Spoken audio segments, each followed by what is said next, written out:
যারা বীমা খাতের উন্নয়ন ও সমৃদ্ধির জন্য কাজ করবে এমন নেতৃত্বই এবার বিআই এর জন্য বেছে নেওয়া উচিত বলে মনে করেন ইস্টার্ন ইন্স্যুরেন্স কোম্পানি লিমিটেডের মুখ্য নির্বাহী কর্মকর্তা হাসান তারেক। বাংলাদেশ ইন্স্যুরেন্স অ্যাসোসিয়েশনের কার্যনির্বাহী কমিটির নির্বাচনকে সামনে রেখে ব্যাংক বীমা অর্থনীতিকে দেওয়া সাক্ষাৎকারে তিনি এ অভিমত ব্যক্ত করেন।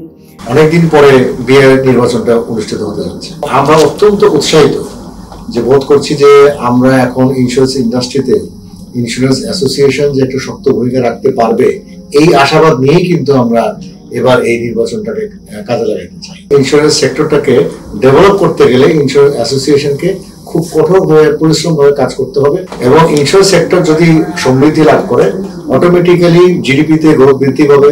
তিনি বলেন, বিআই এর এবারের নেতৃত্ব নির্বাচনে বিশেষায়িত জ্ঞান, সাংগঠনিক দক্ষতা, যোগ্যতার বিষয়কেও গুরুত্ব দেওয়া উচিত। আমি যদি নির্বাচিত হই তাহলে আমি প্রথমেই অ্যাসোসিয়েশনের মাধ্যমে ইডার সাথে বসে এবং একটা ট্রাইপার্ট মিটিং করে এবং যেভাবে আপনার অ্যাসোসিয়েশন বীমা উন্নয়ন কর্তৃপক্ষ এবং ইন্স্যুরেন্স কোম্পানির সমস্ত যারা কর্ণধার আছেন এবং মালিক পক্ষ আছেন তাদের সবাইকে নিয়ে আমরা বসে এই জিনিসটাকে অনৈতিক কমিশন বাণিজ্যটাকে বন্ধ করতে হবে। দেশের অভ্যন্তরে আমরা একটা সাধারণ বীমা ছাড়াও আরো কোনো রিইন্স্যুরার কোম্পানিকে গঠন করা যায় কিনা এই ব্যাপার নিয়ে আমরা চিন্তা ভাবনা করতে পারি।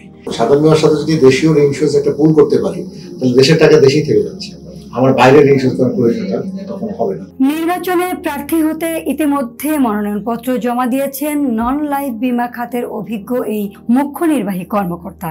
ঢাকা বিশ্ববিদ্যালয় থেকে ব্যবস্থাপনায় স্নাতকোত্তর ডিগ্রি সম্পন্ন করার পর ব্যাংকিং খাতে চাকুরির মধ্য দিয়ে পেশাগত জীবনের সূচনা করেন হাসান তারেক। বীমা খাতে তার প্রথম পদযাত্রা শুরু হয় নর্দার্ন ইন্স্যুরেন্সে যোগদানের মধ্য দিয়ে। এরপর মহাব্যবস্থাপক হিসেবে যোগ দেন এক্সপ্রেস ইন্স্যুরেন্সে। 2003 সালে সিনিয়র ভাইস প্রেসিডেন্ট হিসেবে কন্টিনেন্টাল ইন্স্যুরেন্সে, 2010 সালে ডেপুটি ম্যানেজিং ডিরেক্টর হিসেবে ক্রিস্টাল ইন্স্যুরেন্স কোম্পানিতে যোগদান করেন তিনি। পুনরায় 2012 সালে নির্বাহী পরিচালক হিসেবে কন্টিনেন্টাল ইন্স্যুরেন্স কোম্পানিতে যোগদান। পরবর্তীতে কয়েক দফা পদোন্নতি অর্জনের পর প্রধান নির্বাহী কর্মকর্তা হিসেবে কন্টিনেন্টাল ইন্স্যুরেন্স কোম্পানির দায়িত্বভার গ্রহণ করেন। তিনি 2021 সালে বীমা উন্নয়ন ও নিয়ন্ত্রণ কর্তৃপক্ষ কর্তৃক অনুমোদিত হয়ে কন্টিনেন্টাল ইন্স্যুরেন্স কোম্পানির মুখ্য নির্বাহী কর্মকর্তা নিযুক্ত হন। পৃথিবীর সব জায়গায় ইন্স্যুরেন্স সেক্টরের একটা সর্বোচ্চ অবস্থান থাকে। বাংলাদেশে কিন্তু ইন্স্যুরেন্সের কোনো ভ্যালুয়েবলটা আমরা প্রতিষ্ঠিত করতে পারিনি। আমি ইন্স্যুরেন্স সেক্টরটাকে এমন একটা জায়গায় নিয়ে যেতে চাই সর্ব অগ্রাধিকার ভিত্তিতে একটা প্রতিষ্ঠিত জায়গা থাকবে ইন্স্যুরেন্স ইন্ডাস্ট্রি, যার ফলে অর্থনীতিতে আমরা প্রবৃদ্ধি করতে পারবো, জিডিপিতে গ্রোথ আনতে পারবো।